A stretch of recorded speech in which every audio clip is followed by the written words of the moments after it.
में आगे बढ़ेगी। भगवान ने स्पष्ट शब्दों में कर्दम ऋषि से को कहा कि तुम विवाह करने को मना नहीं करना, क्योंकि भगवान भी जानते हैं किसी के सामने विवाह का प्रस्ताव रखो तो आजकल के लोग कहते हैं कि विवाह की बात नहीं करना, नहीं तो मैं घर को छोड़कर भाग जाऊंगा।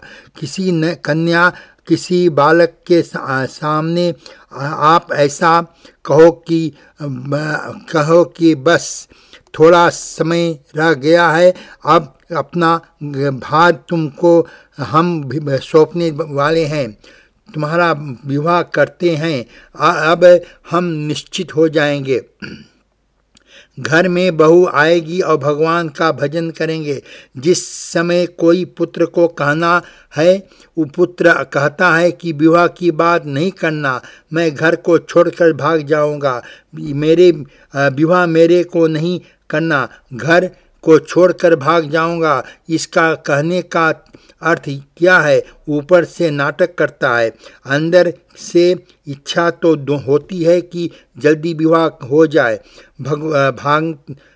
भागने की बात करूंगा तो माता पिता जल्दी विवाह करेंगे, जल्दी बंधन में डाल देंगे। इसलिए भगवान ने स्पष्ट शब्दों में कहा कि कर्दम कन्या बहन बहुत योग्य है और उस कन्या के साथ तुम विवाह करना।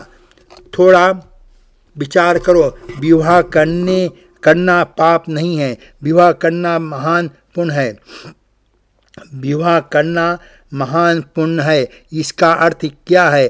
थोड़ा विचार करो, जिसका जीवन कर्दम और देवहूति के जैसा है, उसके यहाँ भगवान आज भी आने को तैयार है। जिसका जीवन कश्यप और अदिति के जैसा है, उसके यहाँ वामन भगवान आज भी आने के तैयार है। जिसका जीवन दशरथ और कौशल्या के जैसा है, उसके यहाँ श्री राम का जी महाराज आज भी प्रकट होने के तैयार है। जिसका जीवन देवकी वसुदेव के जैसा है, उसके यहाँ भगवान द्वारका नाथ कि श्री कृष्ण आज भी प्रकट होने की तैयार है। पति पत्नी भगवान की भक्ति करते हैं तो भगवान को भी ऐसी इच्छा होती है, मैं इनकी गोद में जाकर खेलूं। थोड़ा विचार करो, गृहस्थ आश्रम 4 आश्रमों में सबसे बड़ा आश्रम है। गृहस्थ आश्रम की जगह ब्रह्मचार्य आश्रम नहीं ले सकते। गृहस्थ आश्रम के समान वानप्रस्थ और संन्यास नहीं ले सकते। गृहस्थ आश्रम के समान वानप्रस्थ और संन्यास नहीं हो सकते, क्योंकि इसका कारण यह है कि ब्रह्मचार्य, वानप्रस्थ और संन्यास इन तीनों का पोषण गृहस्थ आश्रम ही करता है। साधु, सन्यासी, ब्रह्मचारी गृहस्थ के आंगन में जाकर भिक्षा मांगते हैं। गृहस्थ आश्रम अन्य सभी आश्रम का पोषण करता है, इसलिए गृहस्थ आश्रम को सबसे बड़ा माना जाता है। दूसरा कारण बताया कि भगवान के जितने भी अवतार होते हैं, वह सभी अवतार भगवान का गृहस्थ आश्रम में हुए हैं। कोई में भगवान को अवतार साधु, सन्यासी, ब्रह्मचारी के मठ में नहीं हुआ है। साधु, सन्यासी, ब्रह्मचारी भगवान के दर्शन कर सकते हैं, लेकिन भगवान को अपनी गोद में खिला नहीं सकते। भगवान ने गृहस्थ को ऐसी शक्ति दी है। गृहस्थ यदि चाहे निश्चय करे तो भगवान को अपनी गोद में खिला सकता है। कर्दम जी ने पत्नी की याचना की है। भगवान ने कहा, चिंता ना करो, अपने आश्रम को जाओ। आज से के 2 दिन के बाद मनु महाराज सत्यरूपा रानी अपनी कन्या देवहूति को लेकर के तुम्हारे यहाँ आएंगे। थोड़ा विचार करो, विवाह किस लिए होता है? शुक्राचार्य जी महाराज कहते हैं कि विवाह स्वभाव सागर के तैरने के लिए है। विवाह भगवान से डूबने या के लिए नहीं है। पति पत्नी को जो पवित्र संबंध है वह भवसागर से पार जाने के लिए है। अकेली नौका भवसागर के पार नहीं जा सकती है।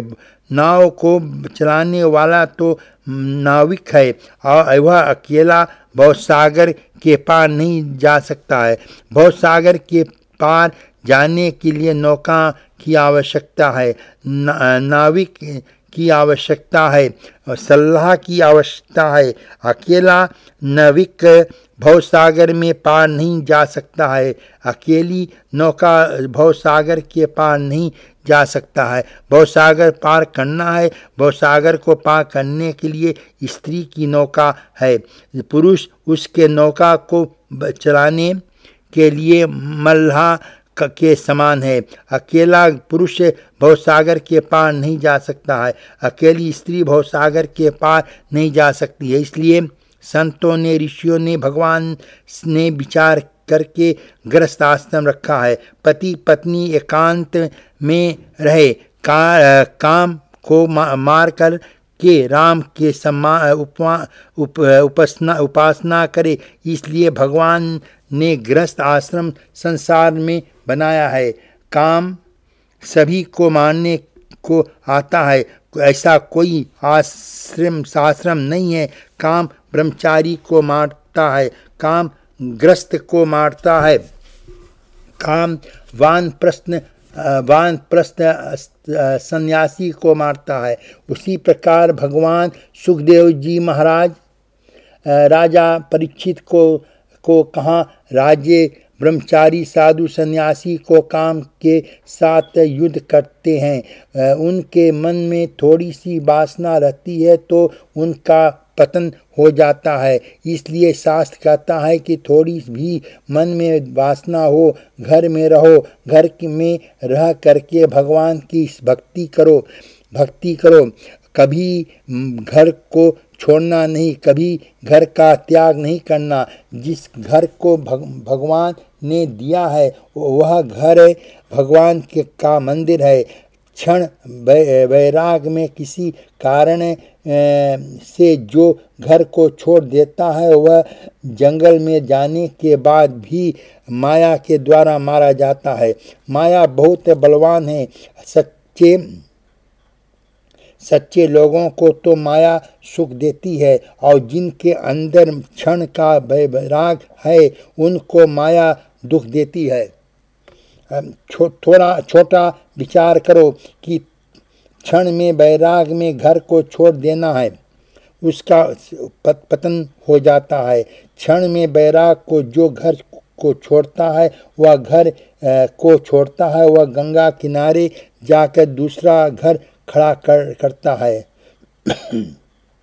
घर की आसक्ति, आश्रम की आसक्ति दोनों एक है।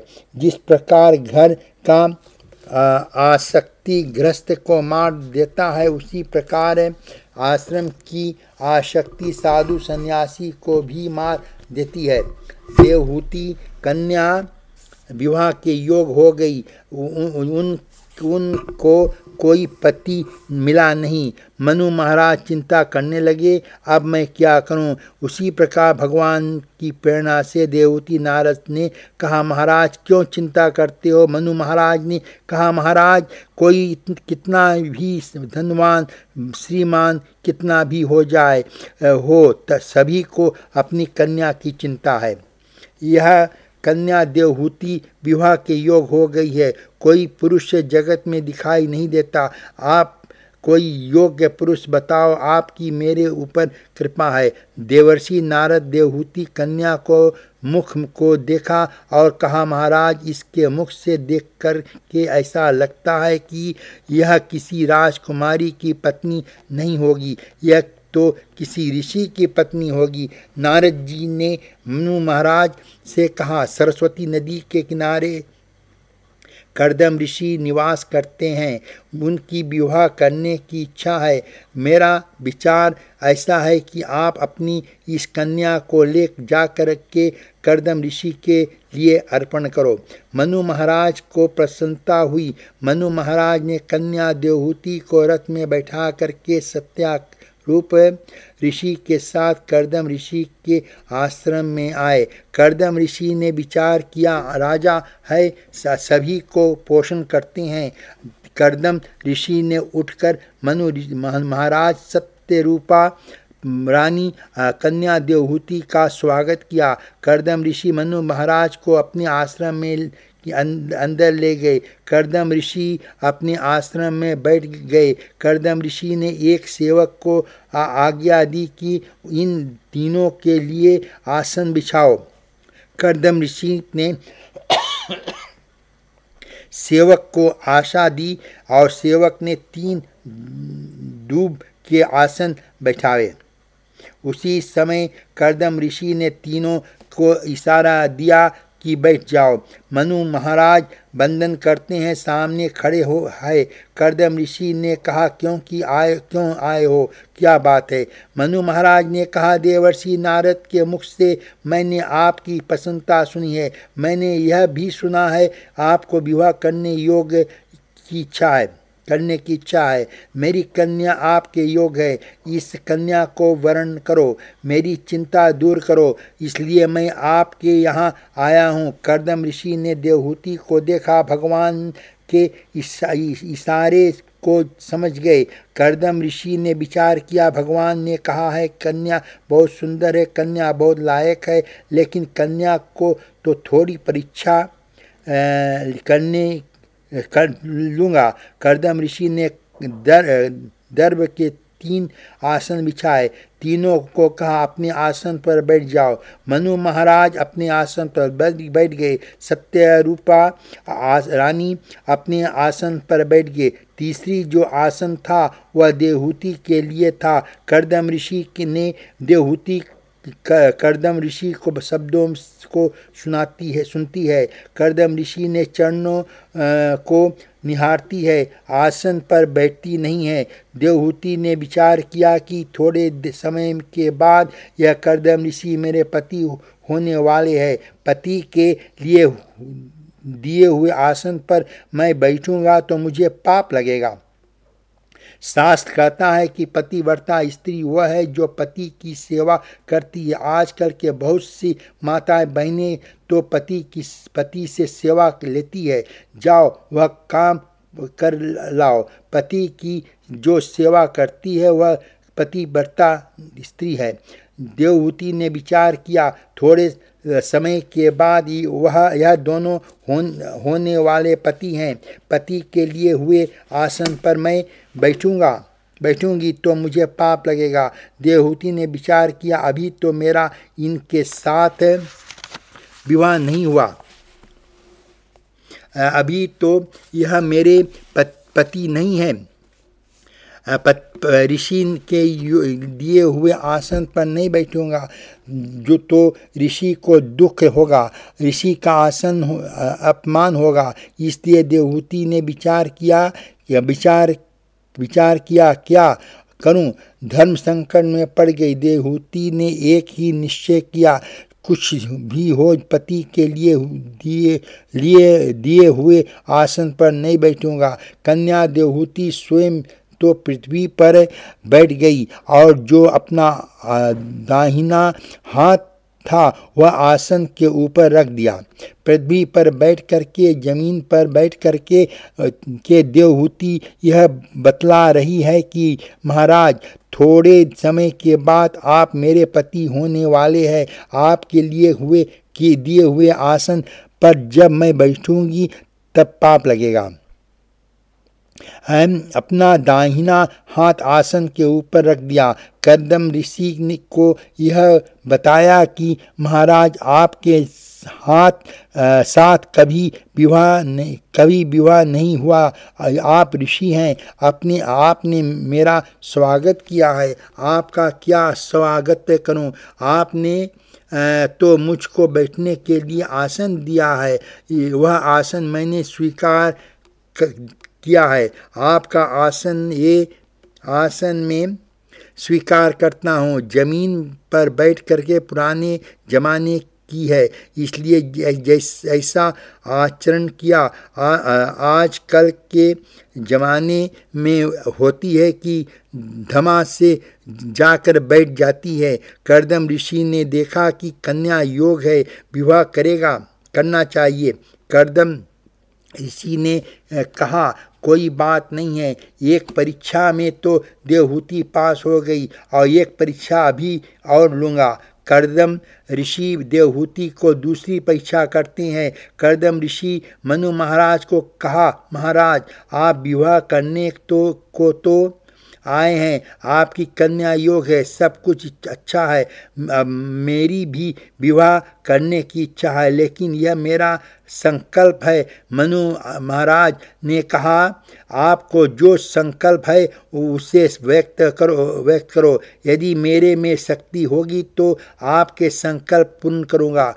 कर्दम ऋषि ने कहा, मेरा संकल्प मेरा संकल्प तो यह है कि मैं घर में तो रहूँगा, मैं विवाह हो तो करूँगा, लेकिन मैंने गृहस्थ आश्रम में कब तक रहूँगा, जब तक मेरे यहाँ एक पुत्र नहीं हुआ। एक पुत्र हो जाने पर मैं संन्यास करूँगा। यदि तुम्हारी कन्या को यह प्रतिज्ञा स्वीकार हो तो वह संकल्प स्वीकार है, तब तो वह विवाह करने की योग्य हूँ, नहीं तो मेरे को विवाह करने की इच्छा नहीं है। मनु महाराज सत्यरूपा रानी कन्याहुति को और देखते हैं। बेटी जिनको कर्दम करने आए हैं, उन तुम्हारे पति को ऐसी इच्छा है, बोलो क्या चाहते हो। देवहूति ने वंदन किया, पिताजी मैं ऐसा ही पति चाहती हूँ। गृहस्थ आश्रम का फल है कि एक पुत्र हो जाने के बाद जीव को घर की ममता छोड़ देनी चाहिए। एक पुत्र हो जाने के बाद इनकी संन्यास ग्रहण करने की इच्छा है। एक पुत्र हो जाने के बाद मैं स्वयं उनको वंदन कर कहूँगी, आपका गृहस्थ आश्रम पूर्ण हुआ। जीवन भोग के लिए नहीं मिला है, जीवन भक्ति के लिए मिला है। मैं इसका वंदन करके संन्यास ग्रहण करने के लिए आज्ञा प्रदान करूँगा। कर्दम ऋषि देखा कन्या बहुत योग्य है, दूसरी परीक्षा में भी कन्या पास हो गई। शास्त्र कहता है कि विवाह करने से पहले कन्या को परीक्षा थोड़ी करनी है, लेकिन परीक्षा विवेक से करनी चाहिए। परीक्षा इस प्रकार नहीं करनी चाहिए जिससे लड़की के माता पिता को यह लगे कि इन्होंने मेरा अपमान कर रहे हैं। पुत्र वाला यह समझता है कि कन्या वाला हल्का है। पुत्र का यह समझ रहा है कि जो हमको कन्यादान कर रहा है वह हमसे हल्का है। ऐसा नहीं है, हल्का वह है जो कन्यादान करता है। आप सभी जानते हैं, दान देने वाला श्रेष्ठ होता है, दान लेने वाला श्रेष्ठ होता है। जो दान लेता है उसका हाथ नीचे रहता है और जो दान देता है उसका हाथ ऊपर रहता है। कन्यादान करने वाला हल्का नहीं होता, कन्यादान करने वाला जो महान है, कन्यादान करने वाला श्रेष्ठ है। कभी किसी को हल्का समझना नहीं। विवाह के समय कभी किसी को परीक्षा लेना, लेकिन कभी किसी का अपमान नहीं करना। एक कन्या थी, एक लड़के के साथ संबंध होने जा रहा था। एक कमरे के अंदर कन्या भी बैठी हुई थी, सामने उसका होने वाला पति भी बैठा था। कन्या के पास में कन्या के माता पिता थे और पुत्र के पास पुत्र के माता पिता थे। पुत्र ने जिसके साथ विवाह होने वाला है उस कन्या से पूछा, देखो तुम्हारी माता पिता तुम्हारा विवाह मेरे साथ करना चाहिए, लेकिन मेरी ऐसी इच्छा है कि मैं थोड़ी तुम्हारी परीक्षा लूँ। यदि तुम आज्ञा करो तो मैं तुमसे कुछ प्रश्न पूछता हूँ। कन्या ने कहा, आप मेरे होने वाले पति हैं, आपकी जो इच्छा हो वो प्रश्न करो, मैं जवाब दूंगी। उसी समय लड़के ने प्रश्न किया कि यह बताओ कि तुमको नाचना गाना आता है कि नहीं आता है। कन्या ने कहा कि मुझको नाचना और गाना दोनों नहीं आता। लड़के ने कहा, जब तुमको नाचना और गाना नहीं आते तो तुम्हारे साथ विवाह क्यों करूं? लड़के ने कहा, यह बताओ तुम कुछ पढ़ी लिखी हो कि नहीं? उस समय कन्या ने विवेक से जवाब दिया कि मैं तो ज़्यादा पढ़ी लिखी नहीं हूँ, मैं गृहस्थ धर्म को जानती हूँ। गृहस्थ धर्म में जितने पढ़ने की आवश्यकता है उतना मैंने अध्ययन किया है, अधिक में पढ़ी लिखी नहीं हूँ। लड़के ने कहा, गृहस्थ धर्म से ज़्यादा तुम नहीं जानते हो, जाओ मैं तुम्हारे साथ विवाह क्या करूँ?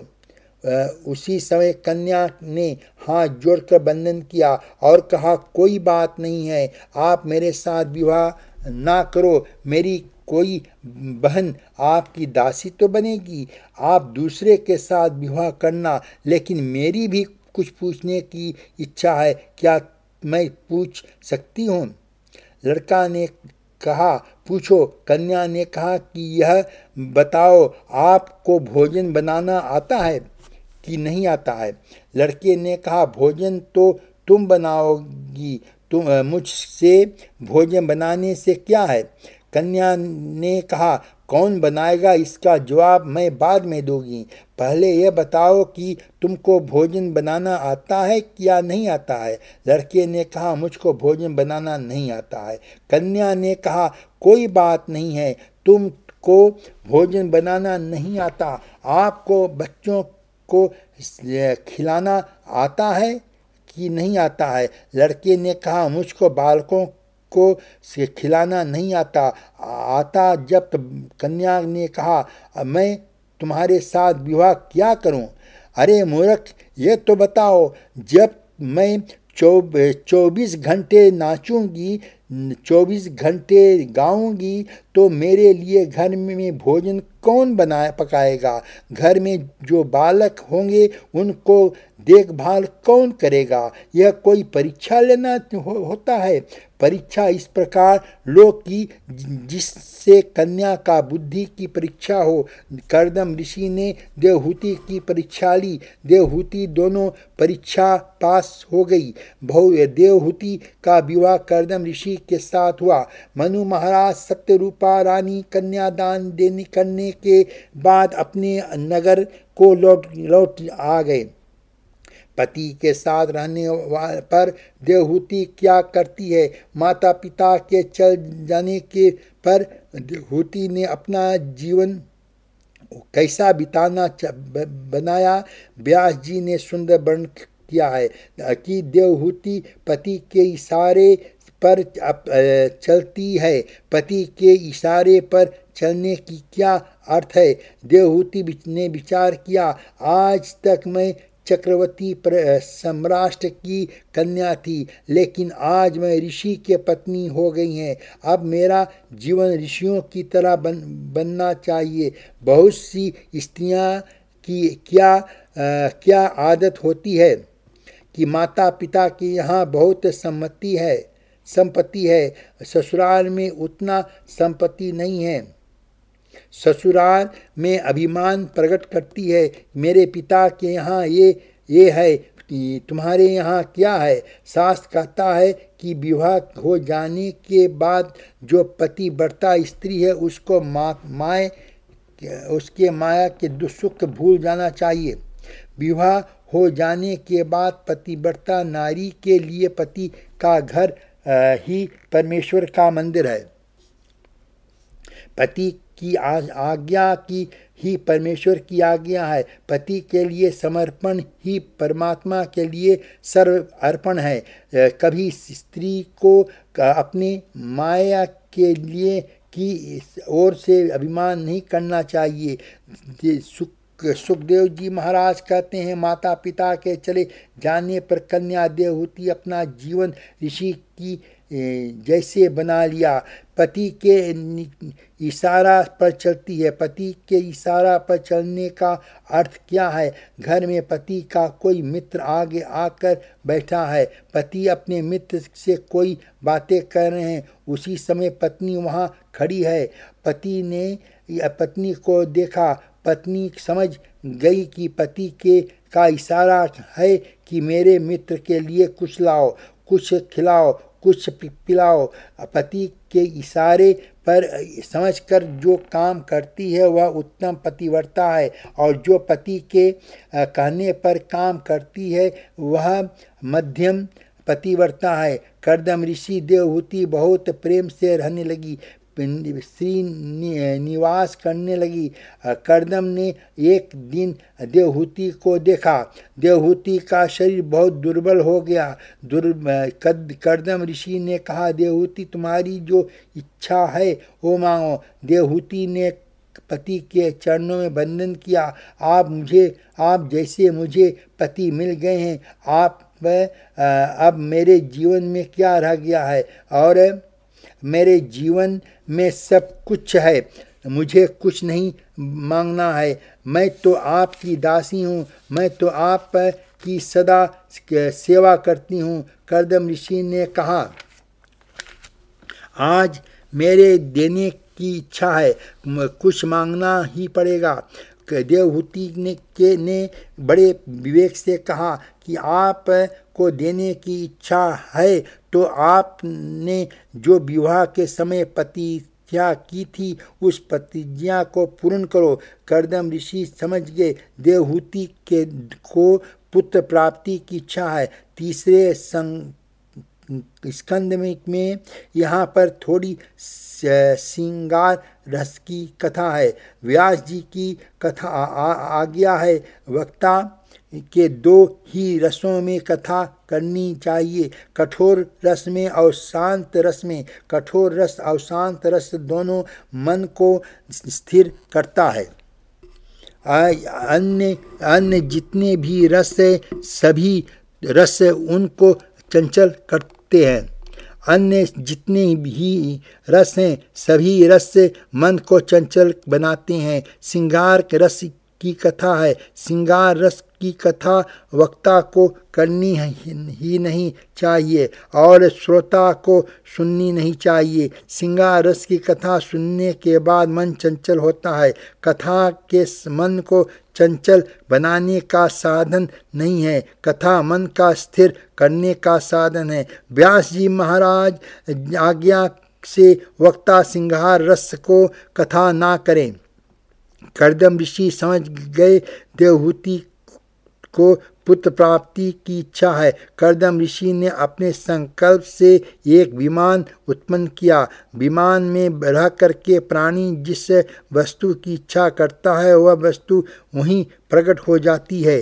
कोई भी ऋषि हो सभी स्थितियों में वह विमान आनंद देने वाला है।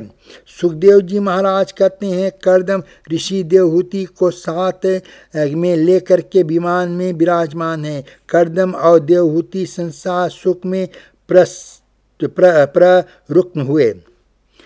कर्दम और देवहूति के यहाँ बालक के जन्म तो नहीं हुआ। कर्दम और देवहूति के यहाँ 9 कन्या का जन्म हुआ है।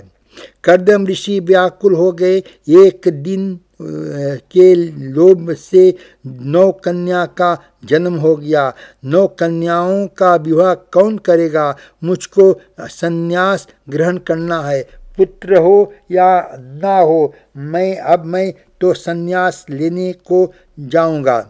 उसी समय देवहूति ने कहा, आप संन्यास प्रेम से ग्रहण करो, लेकिन याद रखना मैंने ऐसा सुना है कि जो अपनी प्रतिज्ञा को तोड़कर संन्यास ग्रहण करता है उसको भगवान जल्दी दर्शन नहीं देते। आपने प्रतिज्ञा की थी कि पुत्र होने के बाद ही संन्यास ग्रहण करूंगा। महाराज, पुत्र हुआ नहीं है। आप मेरे को छोड़कर चले जाओगे तो यह 9 कन्याओं के विवाह कौन करेगा। देवहूति ने कर्दम ऋषि को पाप करने से रोका। प्रतिज्ञा को जो तोड़ना है उसे पाप लगता है। पत्नी यह वह है जो पति को पाप करने से बचा लेता है। देवहूति फिर से संसार सुख में प्रयुक्त हुए। देवहूति के गर्भ से कपिल भगवान पधारे। देवहूति का तेज बढ़ने लगा। आकाश से देवता लोग पुष्प बरसाते हैं। मंद सुगंध पवन चलती है। समय परिपूर्ण हुआ। उसी समय कपिल देव चतुर्भुज रूप से कर्दम और देवहूति के सामने दर्शन देते हैं। आकाश से देवता लोग जय जयकार करते हैं। ब्रह्मा जी वहाँ आए। ब्रह्मा जी ने कपिल देव जी की सुंदर स्तुति की। कर्दम को यह कहा, कर्दम तुम्हारा गृहस्थ आश्रम सफल हो गया है, अब तुम संन्यास ग्रहण कर सकते हो। कर्दम ने कहा, महाराज संन्यास ग्रहण मैं तो करूँगा, लेकिन क्या बताऊँ, मुझे 9 कन्याओं की चिंता लगी हुई है। ब्रह्मा जी ने कहा, कर्दम अब कब तक चिंता करोगे? अब तो चिंताओं को दूर करने वाला भगवान ने तुम्हारे यहाँ अवतार लिया है। भगवान जिसके सन्मुख होकर रहते हैं उनको चिंता नहीं करनी चाहिए। बहुत से लोग भगवान की पूजा करते हैं, भगवान की सेवा करते हैं। बहुत से लोग भगवान को नाम का जाप करते हैं। कोई विषय मन परिस्थिति आती है, चिंता करते हैं। कभी चिंता नहीं करना, कभी अपनी चिंता भगवान पर सौंप देना।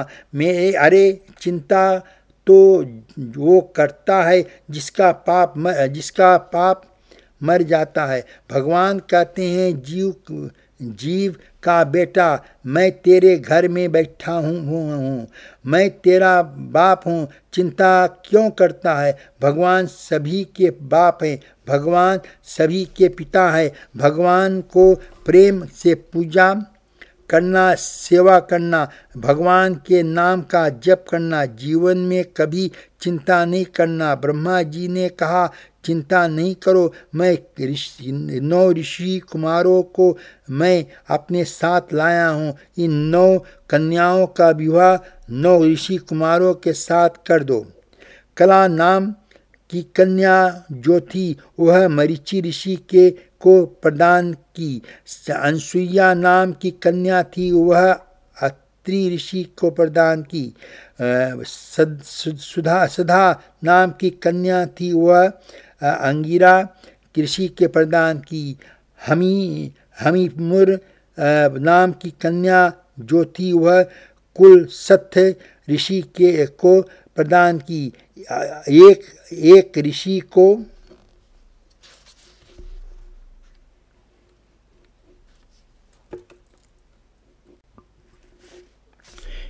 एक कन्या प्रदान की है। बारात में एक ऋषि कुमार को 2 ऋषि कुमार को साथ ले आया। अरे कर्दम ऋषि के आंगन में बारात एकत्रित हुई है। कर्दम ऋषि ने सारी बारात को स्वागत फल और फूल दूध से किया। आज कन्या जी की चिंता होती है, वह इसलिए होती है कि आजकल के लोग प्रेम को भूल गए हैं। अभिमान में आकर कन्या वालों के साथ के सब कुछ तय कर लेते हैं, दहेज मांग लेते हैं। इसका नाम प्रेम नहीं है, इसका नाम शत्रुता है। यह कन्या के पिता की जिसकी जितनी शक्ति है, बेचारा कौन ऐसा पिता होगा जो कन्या को देना नहीं चाहते। कन्या के पिता को हल्का समझ करके उसका अपमान करता है, उसके समान कोई मूर्ख नहीं है। फिजी के हिंदुस्तानी लोग जो है वो दहेज नहीं मांगते हैं। वे लोग वहाँ के कायदा बहुत अच्छा है। ये सिर्फ भारतवर्ष के लोग दहेज मांगते हैं।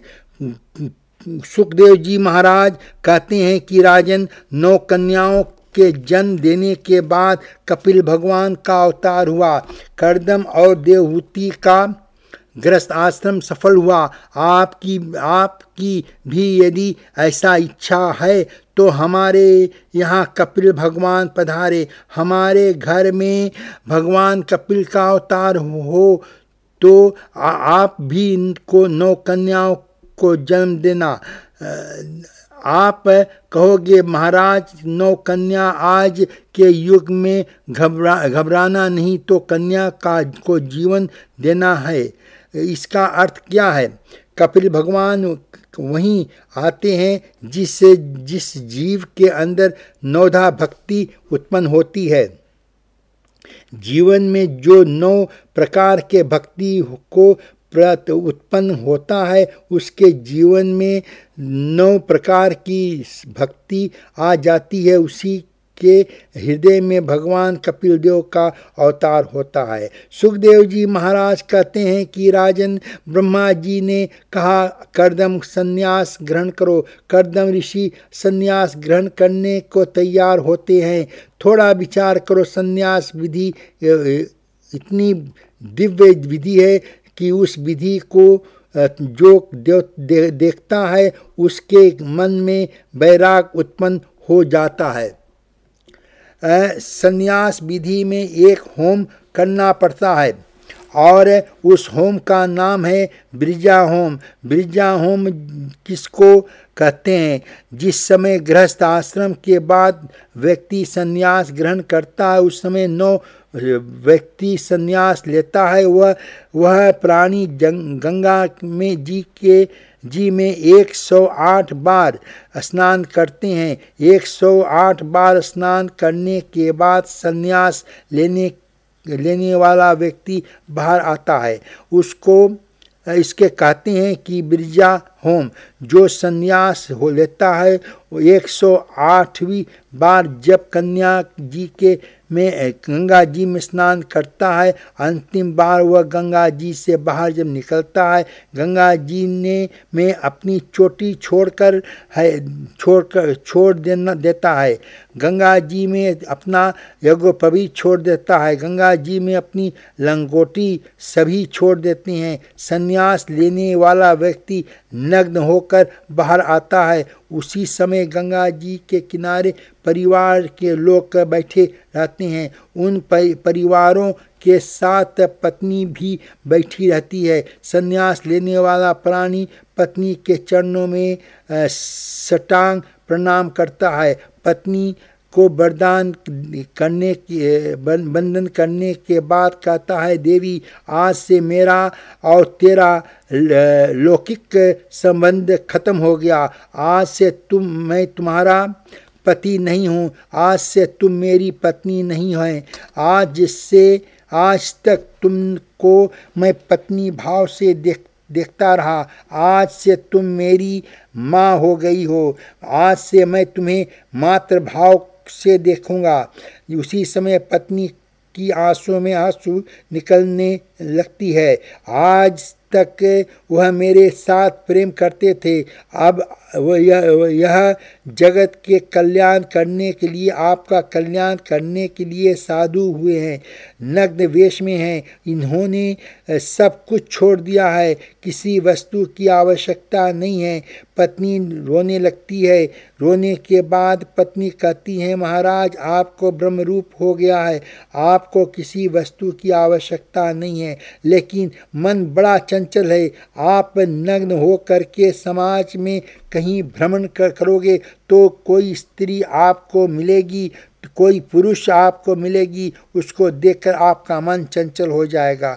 शास्त्र कहता है भक्त को और सन्यासी को दोनों को दृष्टि को संभाल कर रखना है। जिसकी दृष्टि अति पवित्र है उसका मन पवित्र है। शास्त्र कहता है कि किसी स्त्री को देखना बुरा नहीं है। कदाचित स्त्री के ऊपर दृष्टि पड़े तो उस स्त्री के चरणों में दृष्टि रख कर के मन में समझना, बुद्धि के द्वारा मन को पकड़ना और मन जो स्त्री कि तेरे सामने आई है वह स्त्री नहीं है, वह नारायण की धर्मपत्नी लक्ष्मी का रूप है। मन कभी पाप नहीं करेगा। जो संसार को नारायण के साथ देखता है उसका मन पाप नहीं करता। जो नारायण के बिना जगत को देखता है उसका मन पाप करता है। आँखों में नारायण को बसाओ। नारायण के नाम साथ जगत को देखोगे तो जीवन बहुत सुंदर हो जाएगा। अब पत्नी कहती है कि हे महाराज, आज को कोई आवश्यकता नहीं है। आप जगत के नग्न घूमो, यह इच्छा नहीं है। इसलिए मैं आपकी एक लंगोटी देती हूँ। उस लंगोटी को आप धारण करो। सन्यास के समय जिस लंगोटी को पत्नी देती है उसको कहते हैं कौपीन वस्त्र। शंकराचार्य जी ने कहा कि जो केवल लंगोटी की अपेक्षा रखता है उसके समान कोई भाग्यशाली नहीं है। संन्यास लेने वाला व्यक्ति गंगा में खड़ा होकर के 3 प्रतिज्ञा करता है कि आज से मैं पुत्र की इच्छा नहीं करूँगा, आज से मैं धन की इच्छा नहीं करूँगा, आज से जीवन में मैं कभी यश और इच्छा नहीं करूँगा। संन्यास ग्रहण करने के बाद जिसको धन की इच्छा है, जिसको मान की इच्छा है, समझ लेना उसको मन वैराग से भरा हुआ है। और संन्यास ग्रहण करने के बाद जिसकी कीर्ति पाने की इच्छा है वह जगत में मेरा यश हो समझ लेगा। माया उसको मार रही है। शास्त्र कहता है पुत्र का मोह छोड़ना सरल है, धन का मोह छोड़ना सरल है। और जो मन से पुत्र का त्याग कर देता है, जो मन से धन को छोड़ देता है, जगत में उसका यश बढ़ता है। जो धन में और पुत्र में आकर्षण को हटा लेता है वह यश जितना बढ़ता है माया यश के द्वारा बांध कर के रहती है, भगवान से मिलने नहीं देती है। इसलिए जीवन में कभी यश की इच्छा नहीं करना, जीवन में कभी धन की इच्छा नहीं करना, जीवन में कभी पुत्र की इच्छा नहीं करना। संन्यास आश्रम तभी सफल होगा जब पुत्र, धन और कीर्ति तीनों के मोह को छोड़ देता है। सुखदेव जी महाराज कहते हैं, राजन कर्दम ऋषि ने संन्यास ग्रहण किया। कर्दम ऋषि वहाँ से चले गए। देवहूति माता ने विचार किया कि मेरे घर में बालक ने जन्म नहीं लिया है, मेरे घर में तो भगवान पधारे हैं, भगवान से आज मैं प्रसन्न हूँ। देवहूति माता ने कपिल भगवान के चरणों में वंदन कर किया और देवहूति माता ने सबसे अपना प्रश्न किया कि महाराज यह बताओ कि इंद्रियां जो मांगती है इंद्रियों को मैं वही देती हूँ, लेकिन आज तक मेरी इंद्री कभी तृप्त नहीं हुई है। संसार में इंद्रियों कब तृप्त होती है? महाराज यह बताओ कि संसार में सच्चा सुख कहाँ है? कपिल देव जी ने कहा, माँ तुमने बहुत सुंदर प्रश्न किया है।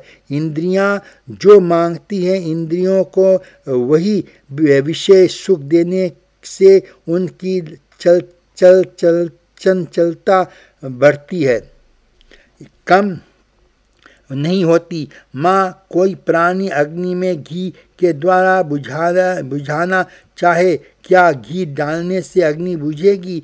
जो प्राणी घी के द्वारा अग्नि को बुझाना चाहता है, समझ लेना उसके समान कोई मूर्ख नहीं है। माँ घी से अग्नि नहीं बुझती, उसी प्रकार इंद्रियों को सुख देने से इंद्रियों कभी शांत नहीं होती। कपिल देव ने कहा, माँ संसार के जितने जड़ पदार्थ हैं वह जड़ पदार्थ कभी सुख से नहीं सती। माँ, संसार में सभी विषय ऐसे हैं, उन विषयों के भोगने के बाद वहाँ से मन हट जाता है। माँ, मैं क्या कहूँ, मन तो वहाँ से हट जाता है, लेकिन जीव का मन फिर से वहाँ पहुँच जाता है। उन विषयों को छोड़ने की इच्छा नहीं होती। संसार का कोई विषय सुख ऐसा नहीं है जिस विषय को सुख को भोगने के बाद मन वहाँ से हट नहीं जाता। थोड़ा विचार करो। सुंदर दृष्टांत दिया है। किसी पुरुष की हलवा खाने की इच्छा है और उसके घर में अपनी स्त्री को कहा कि मुझे हलवा खाने की बहुत इच्छा है, मैं 2 बजे आऊँगा सुंदर हलवा बनाना। पत्नी ने पति के लिए बहुत सारा हलवा बना दी। जिस समय पति देव भोजन करने के लिए बैठे, पत्नी बड़े प्रेम से भोजन करती है। जब तक हलवा सामने नहीं आया तब तक हलवा अच्छा लगता है, और जब पेट भर गया, तृप्ति हो गई, उसके बाद जब पत्नी हलवा लेकर जाती है, कहती है आज तो मैंने बहुत हलवा बनाया है, थोड़ा आपको और लेना पड़ेगा। पति कहता है कि अब तू यहाँ से चली जा, अब तो हलवा देखने की भी इच्छा नहीं होती है। जो कह कर के बनाया है और जिसने खाया है, खाने के बाद दृष्टि होने के बाद उसको देखने की इच्छा नहीं होती है। पति पत्नी को कहता है कि यहाँ जिसे यहाँ ले जाओ, अब देखने की भी इच्छा नहीं होती। पत्नी कहती है कि मैंने ऐसा सुना है कि अन्न का जो दुरुपयोग करता है, अन्नपूर्णा उसके ऊपर नाराज हो जाते हैं। आपको तो देखने की इच्छा नहीं है और अभी बहुत हलवा रखा हुआ है, अब इस हलवे का मैं क्या करूं? उसी समय पत्नी कहती है आपको यह हलवा खाने की इच्छा नहीं है तो मैं किसी मंदिर पर जाती हूँ और किसी साधु संतों को भिखारियों को यह हलवा खिला दूंगी। आप घर में विश्राम करो, मैं हलवा खिलाने गरीबों के पास जाती हूँ। जिस हलवा को पति को देखने की इच्छा नहीं है, वो हलवा घर में बच गया है। उसको जिस समय पत्नी गरीबों को बांटने जाती, उस समय पति कहता है इतनी व्याकुल क्यों होती हो?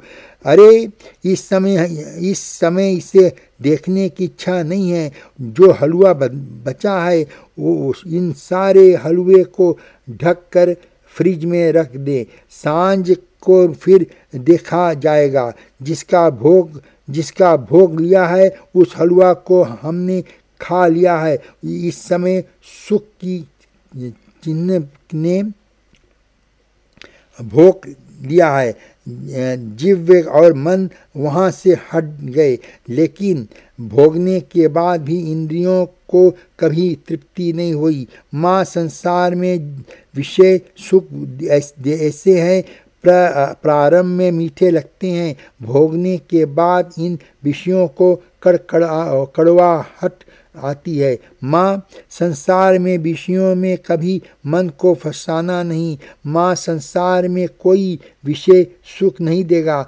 मानव ऐसा मानता है कि दो शरीर जब मिलते हैं तो सुख होता है। माँ, पति ऐसा मानता है पत्नी के शरीर में बहुत सुख है, और पत्नी ऐसा मानती है कि पति के शरीर में बहुत सुख है। यह सोचता उनका अज्ञान है। 2 शरीर मिले हैं माँ, तब सुख नहीं मिलता। 2 प्राण एक हो जाते हैं तब सुख मिलता है। अरे जिसके प्राण निकल गए हैं, जो मरा पड़ा है हुआ है, उसे शरीर को कोई आलिंगन करे सुख मिलेगा। जिसके प्राण निकल गए हैं, शरीर जो भी है, उस शरीर मिलने से सुख क्यों नहीं मिलता। इससे सिद्ध होता है कि माँ दो शरीर मिलते हैं तब सुख नहीं होता है। दो प्राण जब एक हो जाते हैं, विवाह किसको कहते हैं? विवाह शब्द का अर्थ है जहाँ तन दो है, मन एक है, उसी का नाम विवाह है। विवाह हो जाने के बाद तन भले दो रहे, लेकिन दोनों का मन एक ही रहती है। एक का मन भगवान में लगता है, दूसरे का मन संसार की ओर दौड़ता है। यह गृहस्थ आश्रम अधिक नहीं चलेगा। माँ दो शरीर मिलते हैं, तन सुख नहीं होता। दो प्राण जब एक हो जाते हैं तभी सुख मिलता है। देवहूति प्रश्न है कि महाराज ये बताओ, आप सत्य कहते हो, मन बड़ा ही चंचल है। यह पूछना चाहता हूँ, सुख का कारण आत्मा है कि मन है? सुख दुख का भोग आत्मा करती है या मन करता है? कौन करता है? कपिल देव जी ने कहा, माँ सुख दुख का कारण मन है। आत्मा को सुख दुख का अनुभव नहीं करता। सुख दुख का अनुभव तो मन ही को होता है। थोड़ा विचार करो, सुख दुख का असर मन के ऊपर ही होता है। एक सेठ ठंड के दिनों में रात्रि के 10 बजे भोजन करने के बाद विश्राम करने को गया। थोड़ी निंद्रा आई, उस समय टेलीफोन आया। सेठ जी क्या हो रहा है? सेठ जी ने कहा कि रात्रि के 10 बजे हैं, मुझको तो बहुत अच्छी नींद आ रही थी।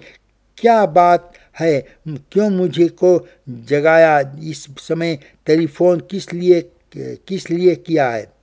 जवाब मिला कि आपके गोदाम में कुछ हुआ। अब सेठ जी ने कहा, क्या हुआ, जल्दी बताओ। जवाब मिला है कि आपके गोदाम में आग लग गई है और सारे गेहूं जलकर राख हो गया है। अब जरा विचार करो, उस व्यक्ति को नींद आएगी जो टेलीफोन पर बैठा हुआ है?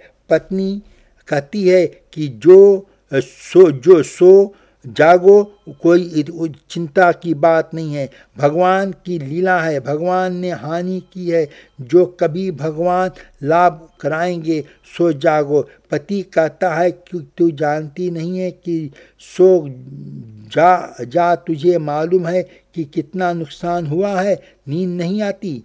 मन को समझाना है, नींद आ गई है, रात्रि के समय 1 बजे है। फिर टेलीफोन आया है। सेठ जी ने क्या कर रहे हो? सेठ जी ने कहा, मुनीम जी, आपने पहले कितना दुख का समाचार सुनाया, अब दूसरी बात क्या सुनाना चाहते हो? मुनीम ने कहा, सेठ जी चिंता नहीं करना, जो 1000 टन गेहूं रखा हुआ था जिसमें आग लगी थी, उस समय सारे गेहूं का सौदा हो गया था और उसका पैसा मेरे हाथ में आ गया था। अब आप थोड़ा विचार करो, मन को सुख होगा या दुख होगा?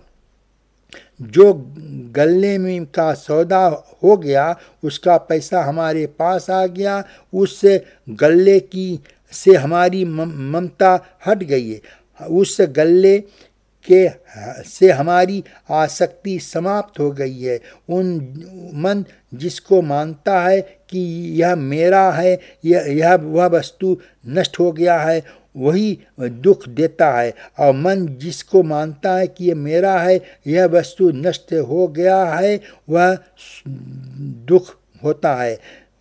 और मन जिसको मानता है यह मेरा है, यह वस्तु मिलती है पर सुख होता है। रास्ते में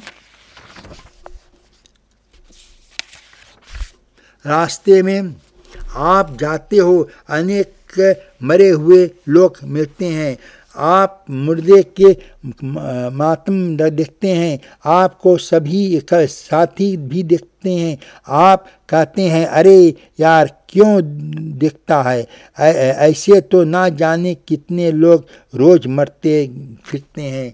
वहाँ दुख नहीं होता, और अगर घर में एक गाय मर जाए, आपके घर का कोई एक सामान्य प्राणी समाप्त हो जाए तो कितना दुख होता है। इससे यह सिद्ध होता है कि मन जिसको यह मानता है कि यह मेरा है वही सुख है, और वही पर दुख है। इसलिए संत और ग्रंथ कहते हैं कि मन की दुख का कारण है और मन ही सुख का कारण है। इसलिए मन से कुछ ना मांगे, भगवान ने जो दिया है वह भगवान ने के लिए अर्पण कर। आप कहेंगे भगवान महाराज भगवान को अर्पण कर दें, अपना नहीं माने, यह कैसे हो सकता है। हम उस वस्तु को अपनी नहीं मानेंगे तो इससे प्रति हमारा लगाव कैसे होगा। थोड़ा विचार करो।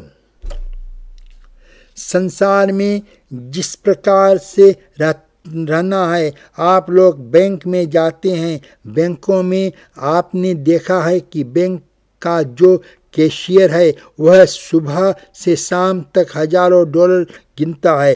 क्या एक ही डॉलर अपनी जेब में डाल सकता है? बैंक के कैशियर जिस प्रकार बैंक के डॉलर को सरकार के समझ कर के संभालता है, उसी प्रकार चतुर साधक को संसार को संभालना है, लेकिन संसार को भगवान को समझकर संभालना। यदि बैंक के कैशियर बैंक का एक भी डॉलर अपनी जेब में डालने की चेष्टा करेगा तो उसको बंधन से जाना पड़ेगा। इसी प्रकार संसार भगवान का है, भगवान का संसार भगवान को अर्पण करना। जब तक भगवान का संसार हम भगवान को अर्पण नहीं करते, याद रखना संसार हमको बंधन में डाल देगा। देवहूति माता ने और अनेक सुंदर प्रश्न किए हैं। उस समय की कीर्तन करना चाहिए। कीर्तन के समय वाणी से बोले कि हाथ जोड़कर तभी ताली भी बजाएं, क्योंकि कीर्तन में तभी आनंद आता है जबकि शब्द ब्रह्म का नाम ब्रह्म एक हो जाते हैं। वाणी से जो शब्द निकलते हैं उनको हम कहते हैं शब्द ब्रह्म, और हाथ से जो ताली बजती है उसको कहते हैं नाद ब्रह्म। कीर्तन में ताली बजाने से संकोच नहीं करना चाहिए। भगवान देख रहे हैं कि कीर्तन में कौन ताली बजाता है और कौन नहीं बजाता है। भगवान सब जगह विराजमान है और सब जगह देख रहे हैं। भगवान देखते हैं कि मेरे कीर्तन में जिस की ताली बजाने के संकोच होता है, भगवान कहते हैं कि बेटा आप कहाँ जाओगे, मेरे पास तो आना। दूसरे जन्म में मैं दो हाथ की जगह 2 पैर और बना दूंगा, 4 पैर बना दूंगा, क्योंकि मेरे पास 84 लाख कारखाने हैं। जिस कारखाने में इच्छा होगी उसी कारखाने में डाल दूंगा। इसलिए कीर्तन के समय थोड़ी देर के लिए आँखों को बंद करो, थोड़ी देर के लिए आँखों को बंद करो, वाणी को शब्द बोलो और हाथ को ताली बजाओ। भगवान जिस प्राणी के ऊपर कृपा करते हैं उस प्राणी का जीवन में कभी दुख की प्राप्ति नहीं होती। सुख जिसको कहते हैं, दुख जिसको कहते हैं, संतों ने वर्णन किया है कि सुख उसको कहते हैं जिसके पीछे दुख खड़ा हुआ है। मानव संसार में सुख भोगता है, ऐसा अनुभव करता है कि संसार में मजा बहुत है। मजा उसको कहते हैं जिसके पीछे सजा खड़ी हुई है।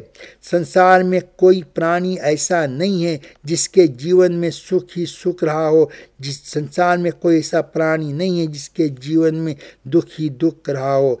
दुख और सुख दो भाई हैं, सुख और दुख का जोड़ा है। जिसके जीवन में सुख आता है उसके जीवन में दुख भी आता है, जिसके जीवन में दुख आता है उसके जीवन में सुख भी आता है। शास्त्र कहता है, संत कहते हैं, सुख में प्रसन्न होना नहीं, दुख में कभी घबराना नहीं। दुख भगवान को स्मरण करने को आता है, दुख में कभी चिंता नहीं करना। दुख भगवान का सेवक है, दुख का भगवान का सेवक समझकर के उस दुख में भगवान का ज़्यादा भजन करना। सुखदेव जी महाराज वर्णन करते हैं, राजन मन बड़ा ही चंचल है, मन ही वंदन का कारण है, मन ही मुक्ति का कारण है। मन विषयों की ओर जाएगा तो यही मन हम को और आपको बंधन में बांध देगा, और हमारा और आपका यही मन भगवान की ओर बढ़ाएगा तो बंधन सा मुक्त हो जाएगा। कपिल देव जी ने कहा, माता देवहूति का कहा कि माँ, यह जो मन है यह मन पानी के समान है, पानी का के जैसा इसका स्वभाव है। पानी का स्वभाव है कि नीचे की ओर जाने का। आकाश से पानी पृथ्वी पर आता है, पृथ्वी से नदी में जाता है, और नदी से वही पानी समुद्र में जाकर मिलता है। पानी स्वरूप से ऊपर नहीं जाता, पानी स्वभाव से नीचे जाता है। इसी प्रकार मानव को मन है, अनेक जन्मों में से विषयों की मार खाता हुआ ही आया है। अनेक जन्मों का तन बदल गया है, अनेक जन्मों का मन नहीं बदला है। अनेक जन्मों से मन विषयों का सेवन करते हुए आया है, इसलिए मन विषयों से पीछे दौड़ता है। पानी का स्वभाव है नीचे की ओर आने का, और मन का स्वभाव है विषयों की ओर जाने का। मन को जब समय मिलता है तब विषयों का ही चिंतन करता है। यह मन जब तक भगवान के चरणों का चिंतन नहीं करता, जिसके जीवन में शांति नहीं है उसका जीवन व्यर्थ है। जीवन में शांति उसको मिलती है जो भगवान के चरणों में आश्रय लेता है। सुखदेव जी महाराज कहते हैं कि राजन, मन के स्वभाव है पानी के जैसा। आप सभी जानते हो, पानी को यदि ऊपर से जाना हो तो पानी के साथ हम लोग यंत्र लगाते हैं।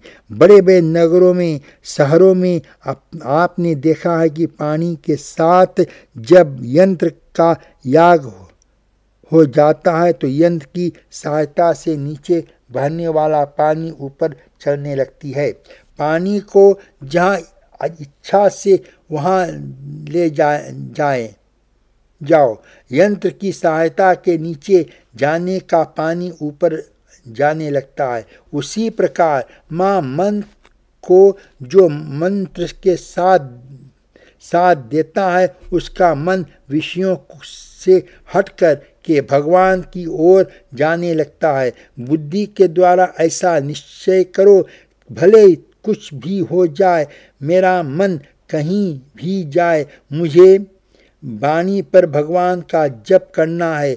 मन कहीं भी रहे, मन चारों ओर से खींच करके एक ना एक दिन प्रभु की ओर जाएगा। सुखदेव जी महाराज कहते हैं कि है मन बड़ा चंचल है और चंचल मन को पकड़ना बड़ा कठिन है। भगवान कृष्ण से अर्जुन ने गीता में कहा, नाथ आप मन को कहते हो तो वश में करो, यह मन बड़ा चंचल है। वास्तव में यह मन चंचल है। जिस प्रकार कोई पवन को नहीं पकड़ सकता, उसी प्रकार मन को पकड़ना बहुत दुष्कर है, बहुत कठिन है। लेकिन अभ्यास के द्वारा, वैराग के द्वारा जीव बुद्धि के द्वारा मन को पकड़ सकता है।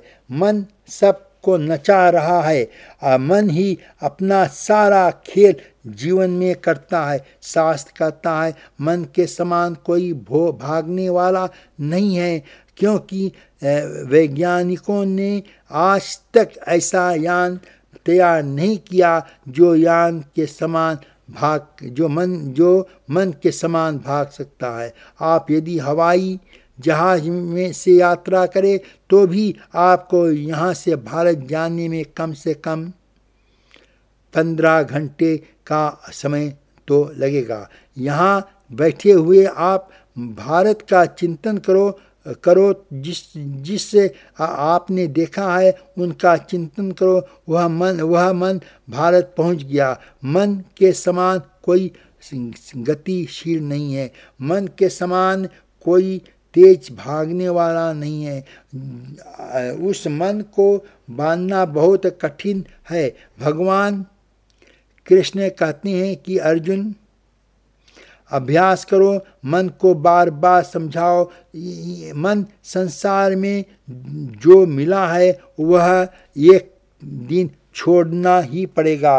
मन थोड़ा विचार कर, यदि जो मिला है उसको प्रेम से छोड़ देगा तो मुझको ज़्यादा सुख मिलेगा। और जीवन में जो मिला है काल का धक्का मार के छुड़ाएगा, तेरे को और भी दुख होगा। आप थोड़ा विचार करो। आपके जेब में $5 पैसा है। आपके जेब में जो 5 नोट है, $5 पैसा है, वह कहीं बाजार में गए, उसको मार्ग में कोई गरीब व्यक्ति दिखाई दिया।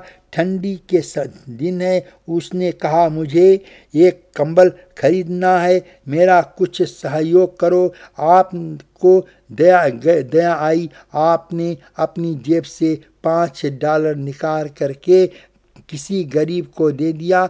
तो जरा विचार करके कहना आपको सुख देगा या दुख देगा।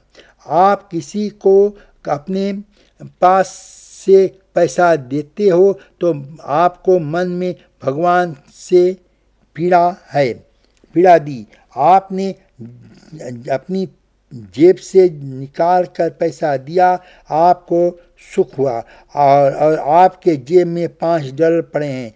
कहीं भीड़ में आप दर्शन करने गए और $5 आपकी जेब से गिर पड़े। घर पर जाकर जेब को देखा तो थोड़ा विचार कर प्राणी कहता है कि $5 कहाँ से पड़े हैं। जिस समय पैसे जेब से गिर जाती है सभी को दुख होता है।